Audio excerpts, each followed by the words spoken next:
grandes genios e inventos de la humanidad. La Draisina de Carl Friedrich Drais.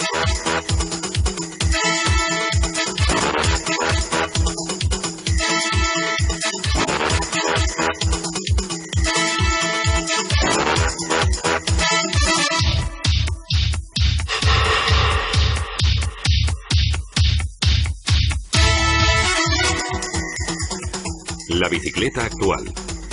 Una máquina de movimiento de alta tecnología arriesgada en la montaña, ecológica en la ciudad y espectacular en el aire.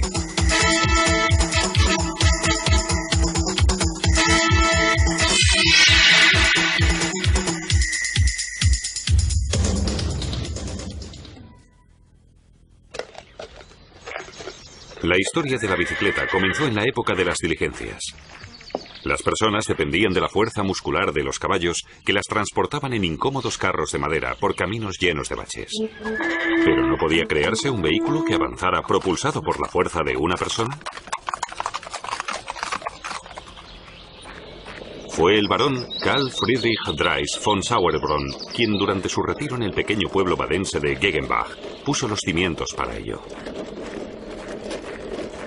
1816. Drais, entonces guardabosques del Gran Ducado Vedense e inventor por afición, puso a prueba su Draisina. Fue el primero en construir una bicicleta manejable, uno de los mayores inventos del siglo XIX. Pronto desarrolló un sistema de ajuste de altura para el sillín. El padre de la bicicleta no utilizó cadena, aunque ese invento ya no era novedoso en su época. Drais y sus contemporáneos desconocían aún las fuerzas de autoestabilización que impedían que la bicicleta cayera, aun cuando los pies no estaban en el suelo. Pero lo que sí inventó fueron los frenos con cable.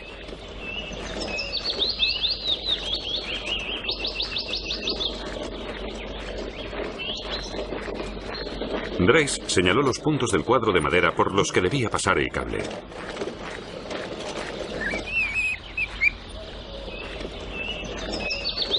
También incluyó una tabla oscilante en la que el conductor podía apoyarse para poder controlar mejor el equilibrio de toda la bicicleta.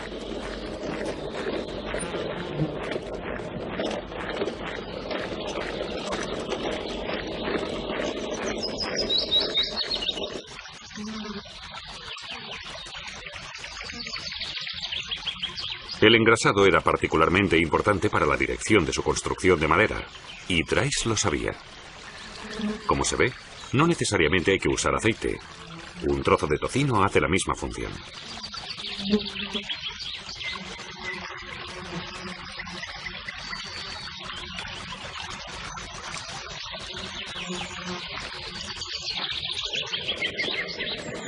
Aunque el paseo en Draisina fuera demasiado pesado, con la invención de la rueda delantera manejable, Drais sentó las bases más importantes de la bicicleta.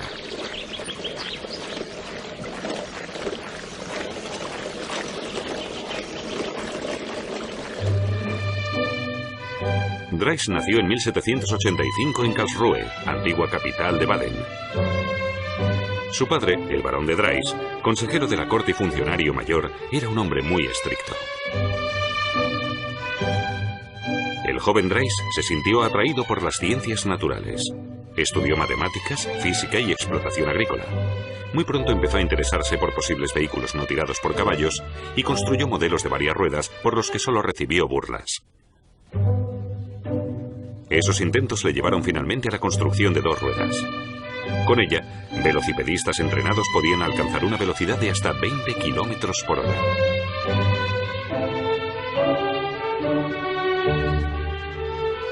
En Francia, la Draisine, en Inglaterra, el Hobby Horse, la invención de Drais se demandó rápidamente más allá de las fronteras del Gran Ducado de Baden. Se demostró que la Draisina también avanzaba sin la tabla oscilante. Los agitados movimientos necesarios para avanzar provocaban caídas, dando lugar a situaciones cómicas que acababan en carcajadas.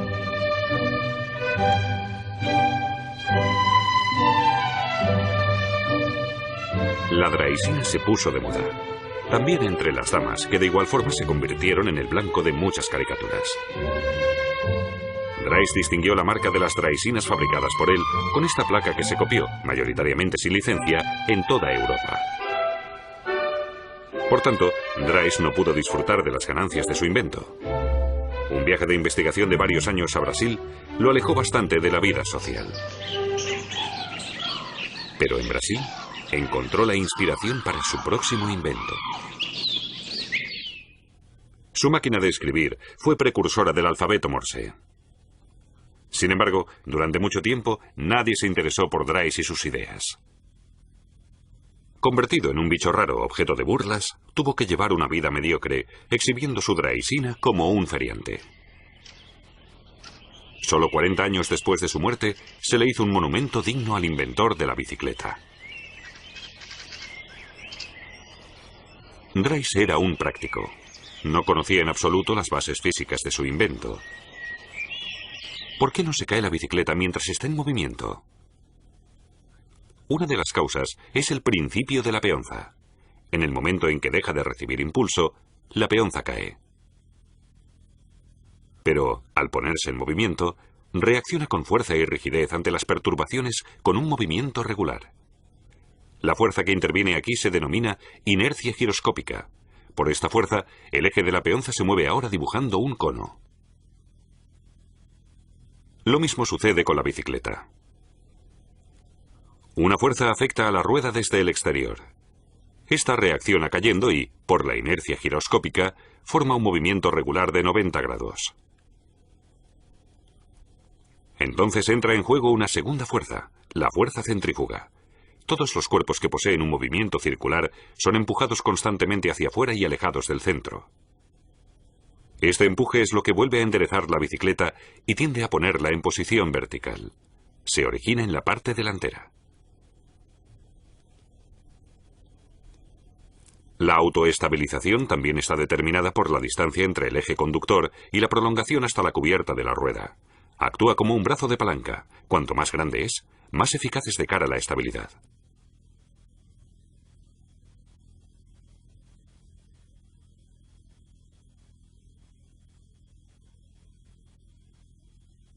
Cuando la bicicleta toma una curva, su dirección se desvía de su eje. La fuerza de rozamiento se hace patente y vuelve a redirigir la bicicleta en línea recta.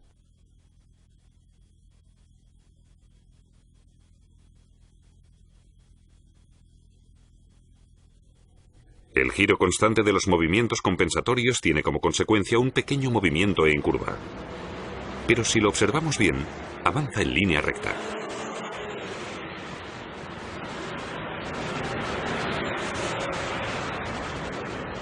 Todos estos fenómenos son solo algunos de los motivos por los que avanza una bicicleta. En realidad, para moverse no necesita ninguna persona. Así lo han demostrado recientemente científicos de la Universidad de Oldenburg. Pero los conductores de draisina de hace 150 años no necesitaron ninguna fórmula para saber que se podía mantener el equilibrio sin poner los pies en el suelo. El escocés Kirkpatrick Macmillan fue el primero en construir una bicicleta movida mediante pedales. Y fue el habilidoso mecánico Pierre Michaud quien inventó y popularizó los pedales para bicicletas. Los pedales iban directamente en la rueda delantera, y el cuadro ya no era de madera, sino de hierro.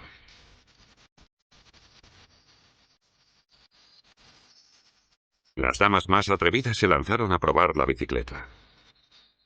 Y para los más arriesgados, Michaud inventó el triciclo. Los pedales de latón, minuciosamente trabajados, tenían una candileja como contrapeso.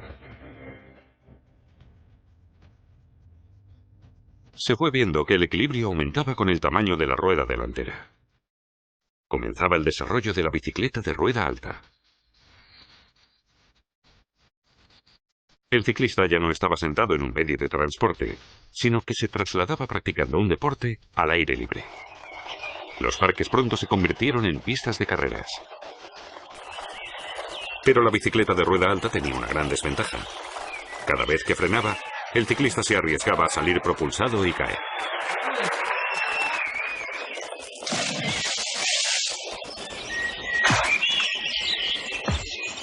El problema se resolvió con el uso de la cadena. La cadena posibilitaba alejar el pedal de la rueda motriz. En los años 80 se creó en Gran Bretaña la bicicleta de seguridad. Tenía dos ruedas del mismo tamaño, los pedales estaban ubicados entre ellas y la cadena ya no estaba situada en la rueda delantera, sino en la trasera. Hasta llegar a la bicicleta moderna, que no se desarrolló definitivamente como tal hasta finales del siglo XIX, faltan aún la incorporación de los piñones, para una mejor transmisión de la fuerza, la integración total de la cadena, de la rueda motriz libre y de diversos accesorios como el timbre o el primer faro de la bicicleta.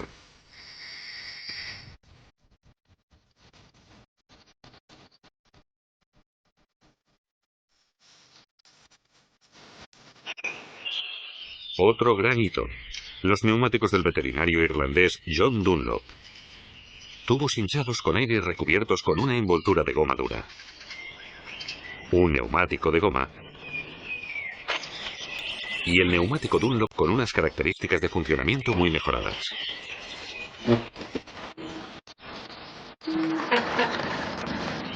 Los ciclistas pronto empezaron a competir en las ciudades con los distinguidos y caros, aunque contaminantes, automóviles. Pero los osados ciclistas se imponían incluso ante los peatones.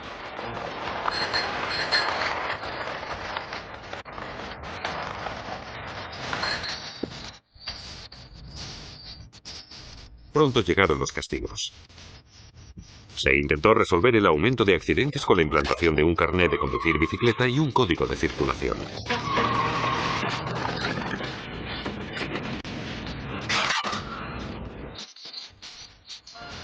Los ciclistas deportivos comenzaron a organizarse y a fundar asociaciones de ciclismo acrobático.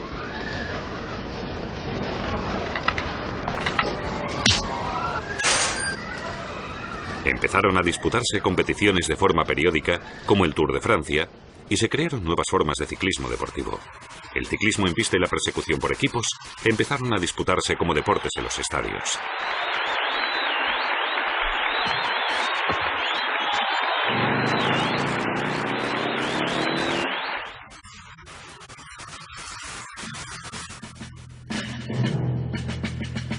Por otro lado, la bicicleta plegable fue un invento militar. Hoy sigue jugando un importante papel como medio de transporte para la infantería.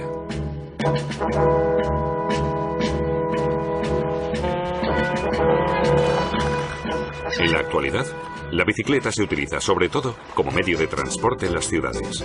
Particularmente elevado es el número de ciclistas que encontramos en los Países Bajos.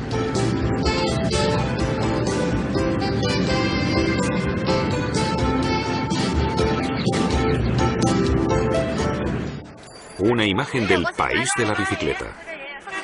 Se calcula que en China hay alrededor de 500 millones de ciclistas. Por tanto, la bicicleta es, con diferencia, el medio de transporte individual más importante del país.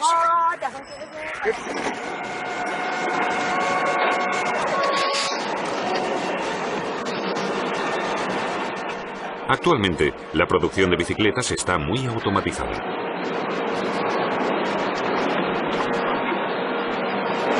Sin embargo, para la fabricación del cuadro se sigue prefiriendo el trabajo manual, mucho más minucioso. Hoy en día, la bicicleta es el medio de transporte más popular del mundo y tiene el mejor balance ecológico y económico, pues ningún otro vehículo consigue sacarle tanto partido a una fuerza como la bicicleta que inventó Carl Friedrich Dreis. Y su nueva variante, la bicicleta reclinada, es aún mejor que las anteriores.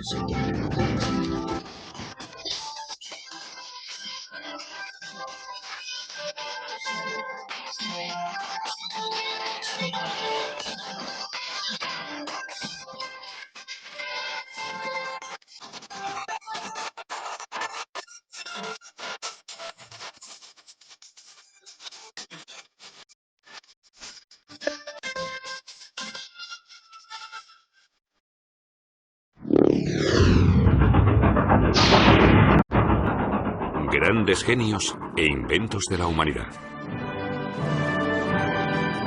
La entrega anual de los premios Nobel en Estocolmo es un gran acontecimiento mediático.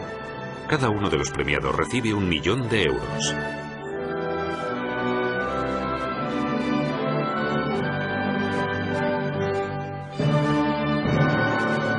Pero muy pocos saben que los premios los creó un hombre que hizo historia por ser el inventor de la dinamita y uno de los mayores empresarios del siglo XIX. ¿Quién fue este hombre que revolucionó con sus inventos las técnicas de armamento y que, sin embargo, se opuso durante toda su vida a la guerra? Alfred Nobel y la dinamita. Alfred Nobel nació el 21 de octubre de 1833 en Estocolmo. En aquel momento, su familia tenía muchos problemas económicos. Ese mismo año su padre tuvo que declararse en quiebra. Se había creado un nombre con la construcción de minas marinas. Después de la quiebra, se marchó solo a San Petersburgo para levantar allí un nuevo negocio de armamento. En 1842, su familia pudo reunirse finalmente con él. Allí, Alfred recibía clases de un profesor privado. Mostraba interés por las ciencias naturales y muy especialmente por la literatura. Para quitarle esa idea de la cabeza, en 1850 su padre lo envió en un viaje de estudios a Alemania, Inglaterra, América y Francia. En París, Nobel fue ayudante del químico Théophile Jules Pelloux, un puesto que también había ocupado pocos años antes Ascanio Sobrero. Sobrero descubrió en 1847 la nitroglicerina, al mezclar la glicerina con ácido nítrico y ácido sulfúrico. Pero Sobrero nunca averiguó cómo realizar explosiones controladas de la nueva sustancia. En una explosión involuntaria se le desfiguró la cara para siempre, por lo que Sobrero cesó en su obsesión por averiguar el uso técnico de la sustancia. En aquella época, el principal explosivo era la pólvora negra. Esta sustancia descubierta en China en el año 1000 después de Cristo es el explosivo más antiguo y se conoció en Europa a principios del siglo XIV. Pronto, la pólvora negra se empezó a utilizar para fines militares. A finales del siglo XVII se empezó a usar para explosionar montañas y construir carreteras. Pero, ¿qué entendemos por el término explosión? Las explosiones son reacciones químicas aceleradas en las que se libera presión y calor en el poco tiempo que transcurre hasta que toda la sustancia explosiva pasa a estado gaseoso. Este aumento de volumen extremadamente rápido provoca una onda expansiva que se propaga en todas las direcciones.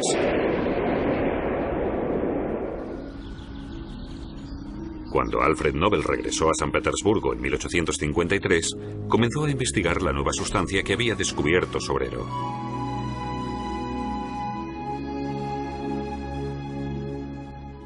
Nobel quedó fascinado. La nitroglicerina no solo poseía de 6 a 7 veces más potencia que la pólvora negra. La glicerina era una materia prima mucho más barata que se obtenía de la producción del jabón. Pero de entrada, Nobel tampoco consiguió dominar la sustancia.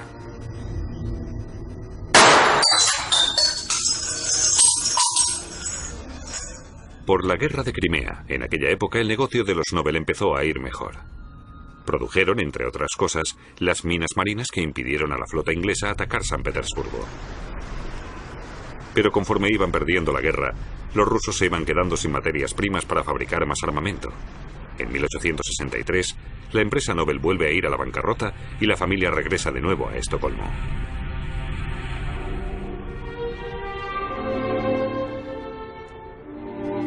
Allí, Nobel experimenta más intensivamente con la nitroglicerina con el objetivo de conseguir crear un explosivo controlable. Uno de los principales problemas que presentaba la producción industrial de la nitroglicerina era su susceptibilidad al fuego y las sacudidas. Un simple roce hacía que el líquido oleoso explotara. Su extrema sensibilidad imposibilitaba su uso civil y militar. Nobel tuvo una idea. Con la ayuda de un detonador consiguió controlar la nitroglicerina y provocar una explosión de forma segura. El 15 de julio de 1864 solicitó la patente del detonador. Posiblemente ese fuera su mayor descubrimiento. Encendiendo una pequeña cantidad de fulminato de mercurio en un pistón, se podían activar de forma controlada grandes cantidades de explosivo. Con el detonador, Nobel parecía haber conseguido controlar la nitroglicerina. Ahora ya era posible su producción, y su empresa empezó a tener sus primeros beneficios. Pero poco después, explotó la fábrica de los Nobel en Estocolmo. Murieron 5 trabajadores, entre ellos el hermano pequeño de Nobel, Emil. La ciudad de Estocolmo reaccionó inmediatamente y prohibió los experimentos en la ciudad. Pero Nobel siguió investigando a pesar del revés. Para su industrialización, era necesario conseguir que el explosivo fuera seguro. Nobel intentó mezclar la nitroglicerina con diferentes productos, como el yeso o el serrín, para evitar así que reaccionara a los golpes y las sacudidas. Pero siguió sin encontrar la solución a su problema.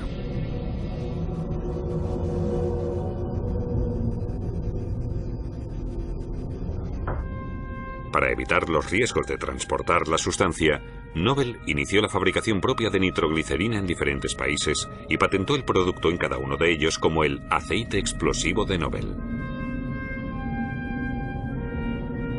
En 1865, Nobel abrió un nuevo taller en Krümmel, cerca de Hamburgo.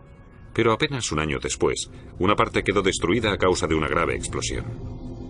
Nobel ordenó reconstruir el taller enseguida y siguió sin inmutarse con su investigación. La reconstrucción fue rápida y la opinión pública permaneció escéptica.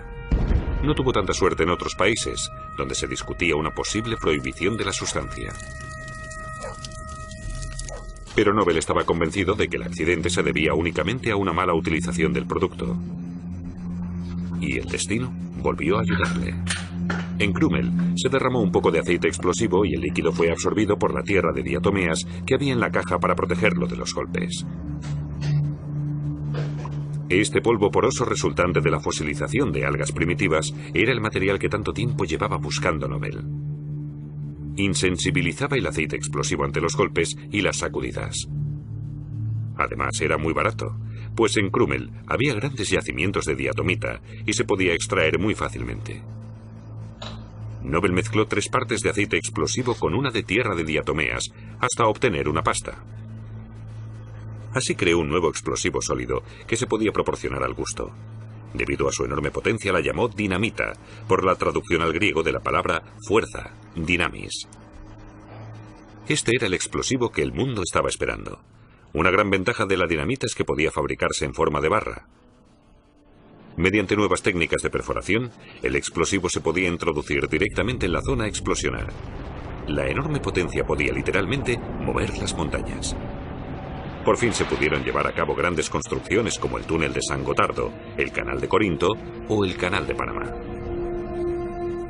Con este canal, de 81 metros de longitud a través del Istmo de Panamá, por fin se había creado una unión entre el Atlántico y el Pacífico.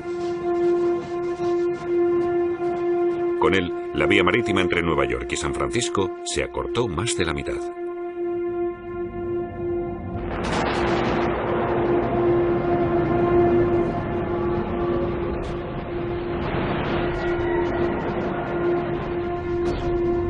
Nobel merecía ahora un reconocimiento por la dinamita.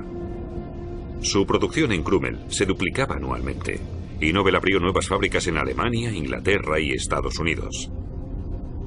Al ver que sus talleres independientes competían entre ellos y acababan bajando los precios, Nobel fusionó todas sus empresas en una sociedad. En 1873 se marchó de Alemania.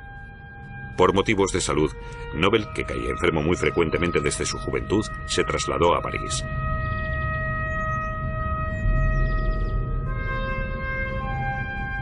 En las inmediaciones de la ciudad, abrió una nueva fábrica de explosivos y creó un campo de entrenamiento militar para la investigación de nuevas mejoras en la dinamita. La dinamita aún tenía algunos inconvenientes. Si entraba en contacto con el agua, la nitroglicerina se disolvía y quedaba inservible. En 1887, Nobel encontró por casualidad la solución a este problema. Para cortar una hemorragia se puso colodión en la herida. El colodión es nitrocelulosa disuelta en éter. Entonces tuvo la idea de absorber la nitroglicerina con nitrocelulosa y de esa forma creó la gelatina explosiva.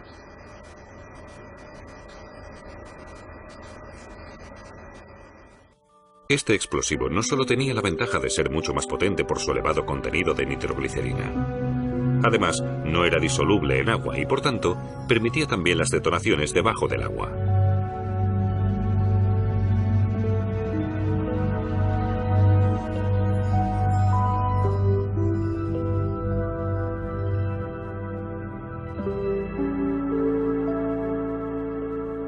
En Suecia, la gelatina explosiva salió al mercado con el nombre de Dinamita Extra.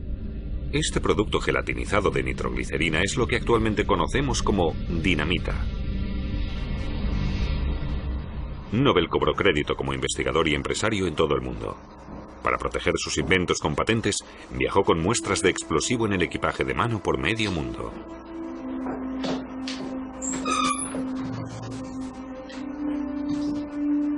Lo único que le molestaba del maravilloso explosivo era la gran nube de humo derivada de las detonaciones. Una cantidad de humo que podía nublar un campo de batalla durante mucho tiempo. Por ello, mediante algunos cambios en la gelatina explosiva, Nobel consiguió crear para fines militares la pólvora sin humo o balistita. La balistita tenía la propiedad de arder lentamente, necesaria para poder disparar un proyectil con efecto sin que se produjera un fuerte impulso en el fusil. La balistita de Nobel posibilitó la construcción de ametralladoras. Él nunca mostró públicamente su desacuerdo con el uso militar de sus productos. Pero a escondidas, Alfred Nobel condenó la guerra. No era simplemente un despiadado fabricante militar que ganaba dinero a costa de la muerte de miles de soldados. Se escribía cartas con la escritora pacifista Berta von Suttner, autora del libro antibélico Abajo las armas. Nobel deliberaba con ella sobre la política de paz y la idea de una confederación internacional semejante al concepto de las Naciones Unidas. En 1891, Nobel empezó a tener problemas políticos. En Francia se le acusó de espionaje y por ello tuvo que trasladarse a San Remo. Allí, Alfred Nobel murió de un infarto el 10 de diciembre de 1896. Aunque en aquella época la nitroglicerina se utilizaba como medicamento para el corazón, él se negó rotundamente a tomarla. Hasta el final de su vida, Alfred Nobel acumuló 355 patentes. En 20 países del mundo, 80 fábricas producían, con grandes beneficios, su explosivo. Sin embargo, no pasó a la posteridad como el rey de la dinamita. Ha pasado al recuerdo como impulsor de la ciencia, la cultura y la paz. Dispuso en su testamento que toda su herencia, unos 31 millones de coronas suecas, se destinara a una fundación. El dinero de los intereses debía destinarse cada año a galardonar a científicos destacables por los resultados de sus investigaciones. A esto se sumaron también los premios a la literatura y el compromiso por la paz, las dos pasiones secretas de Nobel. Sus familiares intentaron impugnar el testamento, por lo que hasta el año 1901 no se pudo celebrar la primera ceremonia de los premios Nobel. Uno de los primeros premios Nobel por la paz se le entregó a Berta von Suttner, la única mujer que desempeñó un papel importante en la vida de Nobel.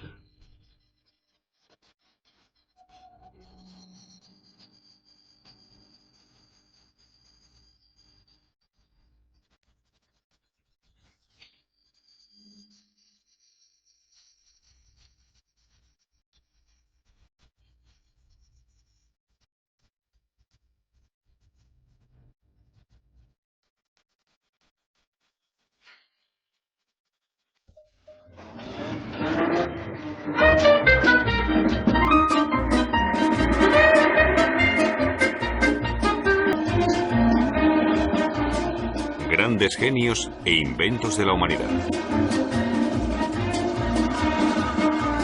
Carl Benz, Gottlieb Daimler y el automóvil.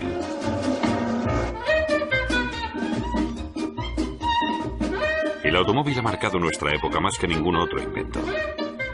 Sin duda, vivimos en la era del automóvil, y dos nombres van indiscutiblemente ligados a este hecho. El primero, Carl Benz, empresario de Mannheim, materializó su sueño del automóvil como una fusión de motor y chasis. En 1886 se... El segundo, Gottlieb Daimler, tuvo en Stuttgart la visión de un motor de combustión para la propulsión de cualquier vehículo posible, ya fuera de tierra, agua... Es una casualidad histórica. Los dos pioneros del automóvil nunca se llegaron a conocer y desarrollaron sus estudios a solo 130 kilómetros de distancia, en la misma época, cada uno a su manera. La fabricación del vehículo automotor, el automóvil, es obra suya. Sin embargo, la idea era mucho anterior. En el siglo XVIII surge con el vehículo a vapor una fuente impulsora transportable. Nicolas Cugnot construyó el primer vehículo a vapor, un remolque ideado para el transporte del glorioso ejército francés. Pero el viaje de prueba no tuvo un final demasiado glorioso. Las máquinas atmosféricas. Étienne Lenoir, de París, creó una máquina con dos pistones y un cilindro. El primer motor eficaz de combustión interna. Incluso llegó a realizar con él una salida por los alrededores de París.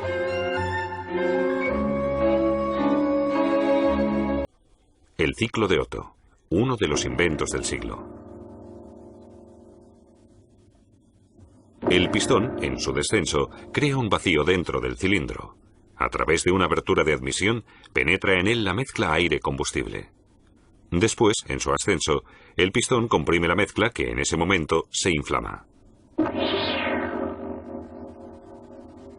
La mezcla inflamada explota y el pistón es impulsado hacia abajo, liberando energía. El cigüeñal vuelve a girar después de la explosión.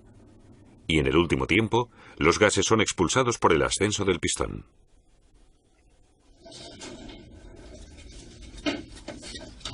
...1883...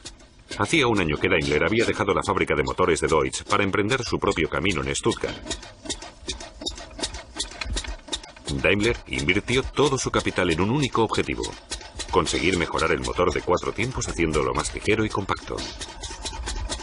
Para poder aumentar al mismo tiempo la potencia del motor, Daimler aplicó combustible líquido en lugar de gas y un nuevo encendido por tubo incandescente. Con ello, el pequeño motor alcanzaba 1 caballo de potencia. La gasolina se vaporizaba en un carburador de flotador y se mezclaba con aire, antes de su compresión y su combustión en el cilindro.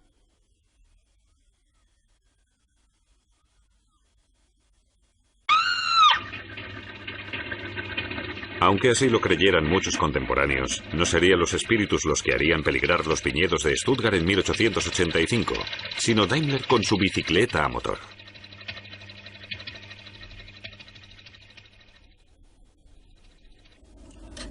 Casi paralelamente, el fabricante Carl Benz culminó en Mannheim su obra maestra, sin saber que era muy parecida al trabajo de Daimler. Benz también perfeccionó el motor de 4 tiempos de Otto. A diferencia de Daimler, él inventó un sistema de encendido eléctrico que funcionaba con una bujía y permitía un número enorme de revoluciones.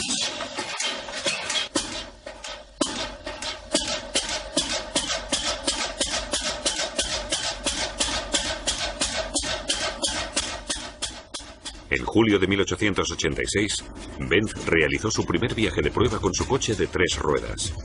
Con su elegante chasis de tubos de acero de construcción ligera, era mucho más que un carruaje sin caballos. Lo que circulaba era el primer automóvil del mundo.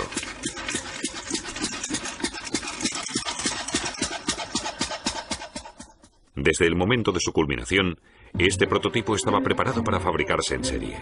Un trabajo magnífico para Benz. A finales de 1887 comenzó la producción de coches en su fábrica de motores de Mannheim. Daimler, en Stuttgart, siguió sus pasos poco después. En la época en Alemania impresionó a muy pocos. Apenas tuvo compradores. Conducir un coche se consideraba impropio.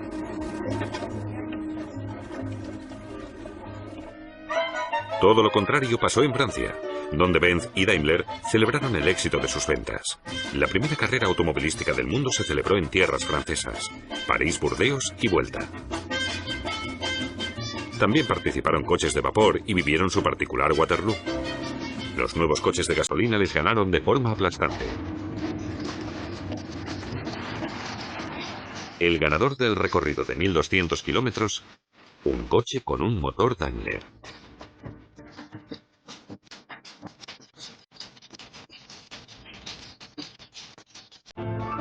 Incluso Su Majestad, el emperador Guillermo II, consideró el automóvil digno de trasladarle a la última moda a las inspecciones de las tropas.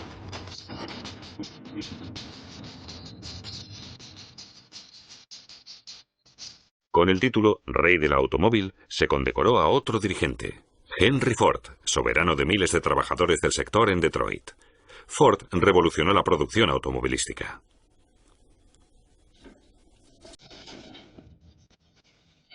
A principios del siglo XX, el automóvil era, con 5.000 piezas, uno de los productos más complicados. Aunque se siguió trabajando al estilo de los talleres, el creciente mercado evolucionó hacia métodos de producción más eficaces.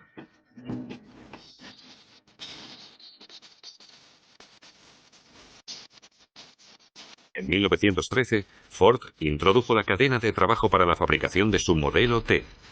Los resultados fueron asombrosos. Ford completaba el montaje de un chasis con los ejes, los resortes y el motor en la quinta parte del tiempo que necesitaba antes. Había que ser emperador para tener un coche, pero los que lo tenían se sentían como tales.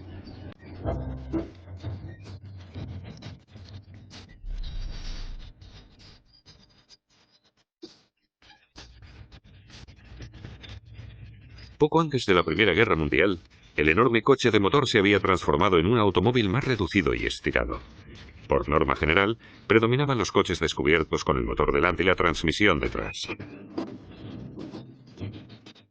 Pero no se mantuvo así. Los constructores probaron todas las modalidades posibles.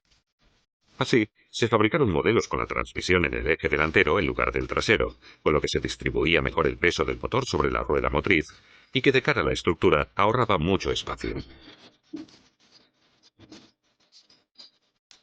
Aunque los coches se fueron haciendo cada vez más elegantes, apenas se varió el principio fundamental de Daimler y Benz. Uno de los cambios principales se produjo en los años 50 con el cierre del chasis con una carrocería autoportante. Se pusieron piezas de hojalata como elementos de sujeción, y el motor y el chasis se fijaron directamente en la carrocería. A partir de entonces, se construyeron millones de coches que invadieron las calles. Cuidado con el tráfico. 30 años después de su invención, el coche ya había cambiado el día a día más de lo que sus creadores se hubieran podido imaginar. El automóvil fue un sueño para esa época, y durante mucho tiempo, muchos no pudieron permitírselo. Un trabajador necesitaba casi el sueldo de todo un año para pagar un coche de gama media. Ferdinand Porsche se propuso crear un coche al alcance de cualquier alemán. Por orden de Hitler, creó en los años 30 el KDF-Wagen, supuestamente al módico precio de 990 marcos. Millones de trabajadores dieron sus preciados ahorros para la construcción de su KDF-Wagen en Wolfsburg, pero nunca llegaron a recibir los coches prometidos por Hitler.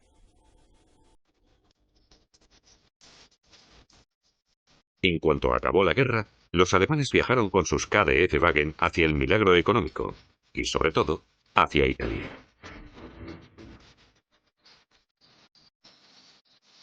El Volkswagen, coche del pueblo, símbolo de la reconstrucción de la República Federal.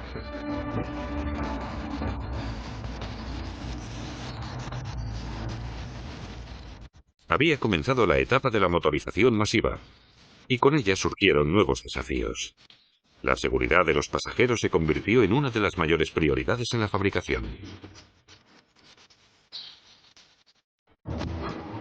La idea de la seguridad más joven es el airbag, el despliegue fulminante de una bolsa de... impensable sin la electrónica. Al igual que el sistema ABS, que impide que las ruedas se bloqueen al frenar. Entra la monitorización de la depuración de los gases de escape por el catalizador y la combustión del motor. Todo para posibilitar una fabricación menos contaminante. Se está investigando el uso de nuevas fuentes de energía. Las reservas de petróleo de la Tierra se agotan. La energía eléctrica aún no puede competir a nivel económico. La energía hidráulica presenta aún muchas dudas prácticas, como el aprovisionamiento.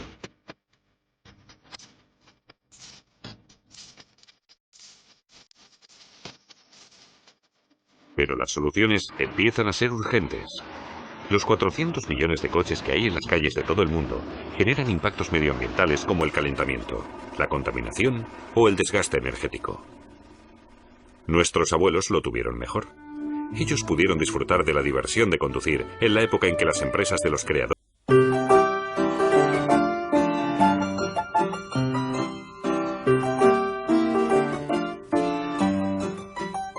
grandes genios e inventos de la humanidad.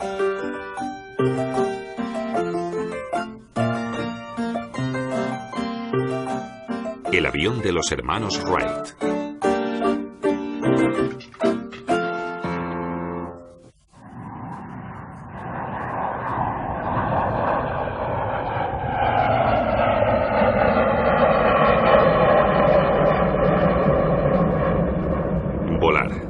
De forma ligera y sin esfuerzo, como un pájaro, el eterno sueño del hombre. Los hermanos Wright de Dayton, en el estado de Ohio, Estados Unidos, lo hicieron realidad. Y no necesitaron ninguna carrera científica. Desde su infancia, Orville demostró mucho interés por los experimentos y las técnicas de construcción. Una pasión que compartía con su hermano mayor, aunque Wilbur prefería estudiar tablas de números y teorías. La visión de un avión para personas la tuvieron juntos.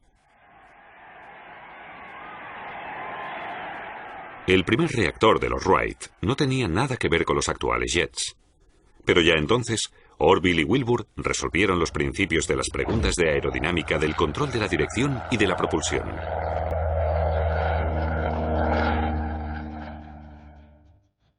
Los hermanos consiguieron lo que inventores, investigadores y osados aventureros habían intentado en vano. Todos ellos quisieron engañar a las leyes de la física y fracasaron.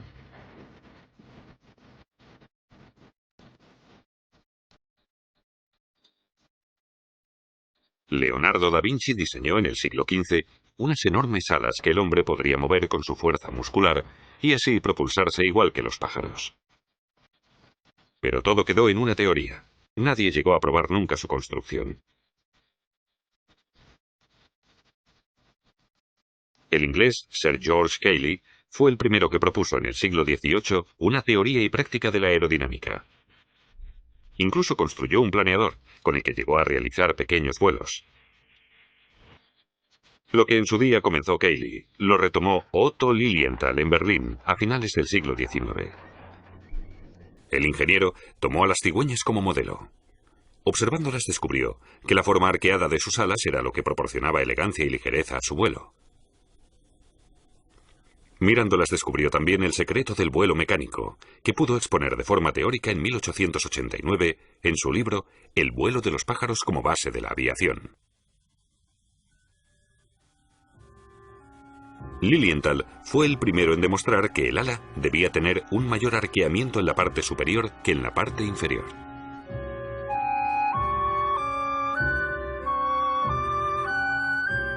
Según este principio de construcción, el aire pasa más deprisa por encima del ala que por debajo.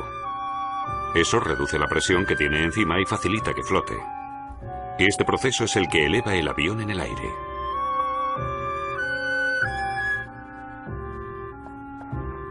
Para probar su planeador, Lilienthal solicitó levantar su propio terraplén en Lichterfelde, Berlín. Allí, el 9 de agosto de 1896, el osado planeador se topó con una ráfaga. Lilienthal cayó y resultó gravemente herido.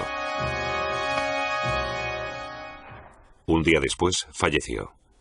Pero ya había otros preparados para concluir su trabajo. Wilbur y Orville Wright llevaban algunos años ganándose la vida con una pequeña fábrica de bicicletas.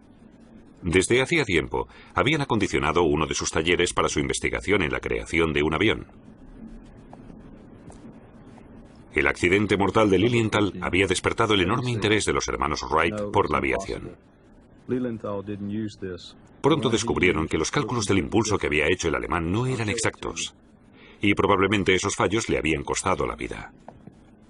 Orville y Wilbur decidieron desechar todas las teorías aerodinámicas existentes hasta entonces y volver a realizar todos los cálculos desde el principio. Mediante unas sencillas pruebas, estudiaron el comportamiento de diferentes formas de alas. La llanta de una bicicleta era su aparato de medición. Frente a una superficie lisa que usaban para cotejar, montaban el perfil de un ala arqueada, cuya flotabilidad era lo que querían investigar.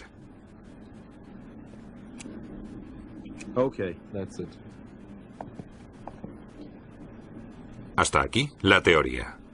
En la práctica, los Wright tuvieron que conseguir un flujo de aire continuado para sus comparaciones. Y siendo fabricantes de bicicletas, no lo encontraron difícil. Compararían en marcha el comportamiento de la superficie arqueada con las propiedades ya conocidas de la superficie lisa, y así elegirían la forma más adecuada para las alas. Un sencillo pero agotador viaje. Here you go. Finished. Good luck, old boy. Okay.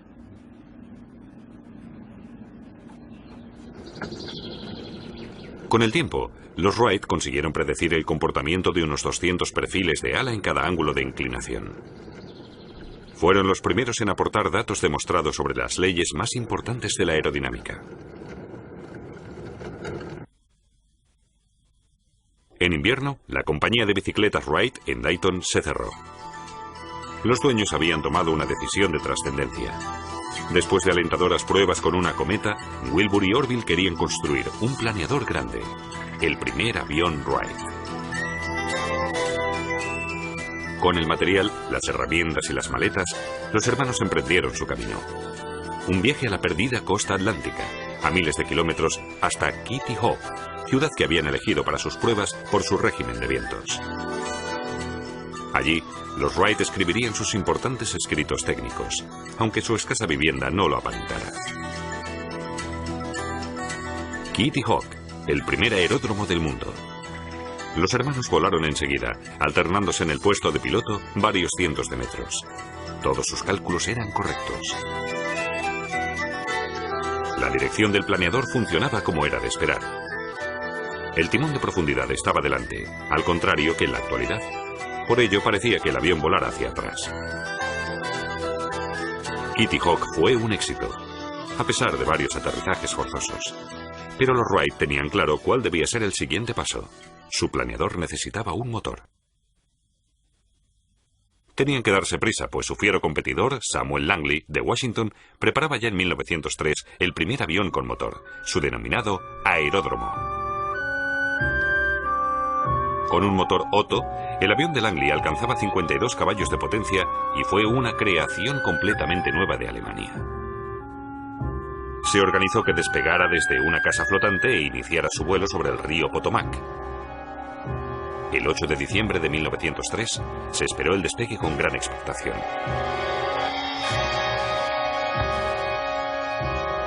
Harán falta entre 1 y 1000 millones de años, se burló el New York Times, para construir una máquina que sea capaz de volar de verdad. En realidad, solo hicieron falta 8 días. Kitty Hawk, Carolina del Norte, en la costa atlántica. Desde allí partieron los Wright de vuelta a Dayton después de 4 meses. En la maleta llevaban su nuevo Flyer 1, construido en un túnel aerodinámico creado por ellos mismos. Con el Flyer 1 de 12 caballos, Orville Wright creó el 17 de diciembre de 1903 el primer avión a motor de la historia. El primer vuelo duró 12 segundos.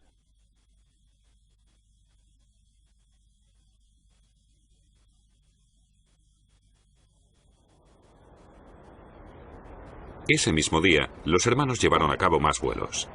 En el más largo, recorrieron 260 metros y volaron casi 1 minuto.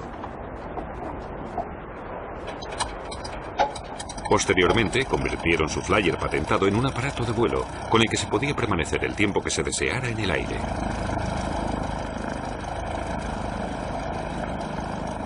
En 1908, Orville y Wilbur fueron a Europa a presentar su máquina voladora. Y dejaron al público atónito y sin aliento.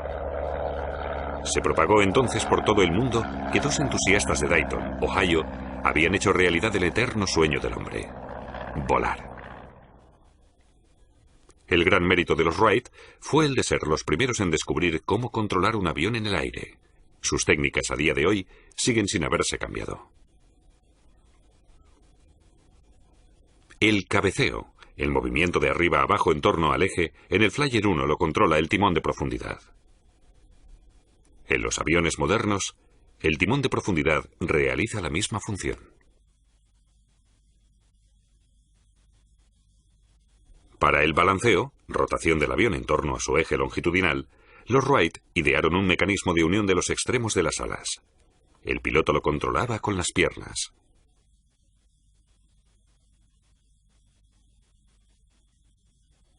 Con el timón de dirección trasero se controla el movimiento de guiñada del avión en torno al eje vertical. En realidad, estos tres movimientos no se realizan de forma independiente. Para compensar la fuerza, cuando el avión cambia de dirección, hay que estabilizarlo mediante una inclinación.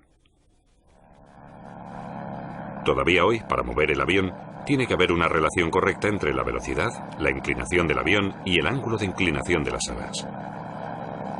Si no, al bajar la corriente de las alas, el avión caería. Entraría en barrena y solo podría controlarse con una mente fría y mucha habilidad.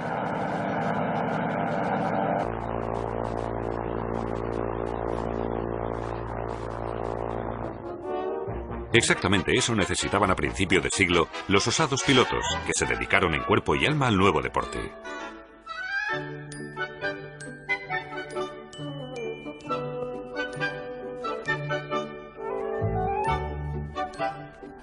Poco después, los generales descubrieron que los aviones eran algo más que un juguete. La Primera Guerra Mundial requirió la fabricación en serie de aviones que pasaron de ser máquinas de ensueño a ser armas mortales. En el cielo se libraba una batalla de desgaste, y en el suelo las bombas causaban destrozos sin precedentes. En el mundo de la posguerra, el avión se convirtió en un medio de transporte. Quien más se benefició de la construcción de vehículos aéreos civiles en todo el mundo fue el servicio de correos. Las cartas llegaban más rápido que nunca a su destino. Y no se tardó en transportar personas.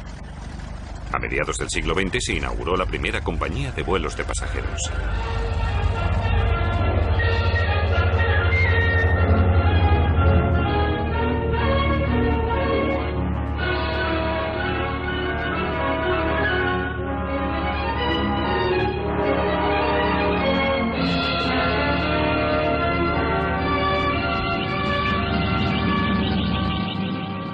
Qué pequeño era ahora el mundo. En 1929 se consiguió realizar el primer vuelo transatlántico sin escalas. Charles Lindbergh en el aterrizaje en Francia.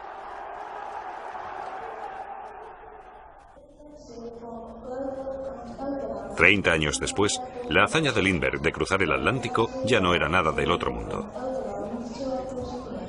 Estalló el boom de los viajes. Familias curiosas de todo el mundo subían a bordo de las enormes máquinas de propulsión para ver por primera vez el mundo desde el aire. En la actualidad, se van manifestando las consecuencias negativas de esa movilidad sin fronteras. Un enorme desgaste de energía, contaminación acústica y daños en la estratosfera. Con los aviones cada vez más numerosos, aumentan los riesgos para el planeta y para la humanidad. Pero los aviones no solo suponen perjuicios para el planeta. Son muy útiles para la vigilancia medioambiental. Este enciclopedista hace un seguimiento de las emisiones contaminantes en el Mar del Norte. Este tipo de controles sería mucho más complicado con cualquier otro medio. Utilidades y peligros. Hoy en día, los aviones son una fusión de ambas cosas. Lo que es indiscutible es que la aviación aún conserva intacto su fascinante misterio. Ojalá pudiéramos